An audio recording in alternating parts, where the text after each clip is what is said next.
ಈಗ ಪರಮಪೂಜ್ಯರ ಪಾವನ ಸನ್ನಿಧಾನದಲ್ಲಿ ಈಗ ಸಾಗ್ತಾ ಇದೆ. ನೋಡಿ, ಹಂತಕರು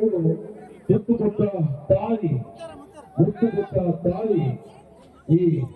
ಪ್ರೀತಿಯ ಅಮ್ಮನ ತುಲಾಭಾರದ ಕಾರ್ಯ ಶ್ರೀಮತಿ ಶಾಂತಾಬಾಯಿ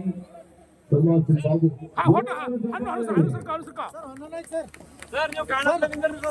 ತಾಯಿ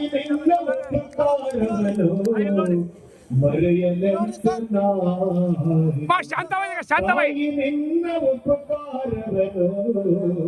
ಮರೆಯಲೆಂತು ನಾನು ನಿನ್ನ ಮೋಹ ಮಮತೆಗಳನ್ನು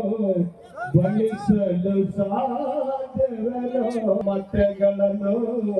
ಬಣ್ಣಿಸಲು ಸಾಧ್ಯವೇನೋ ತಾಯಿ ನಿನ್ನ ಉಪಕಾರವನು ಎಂತು ನಾವು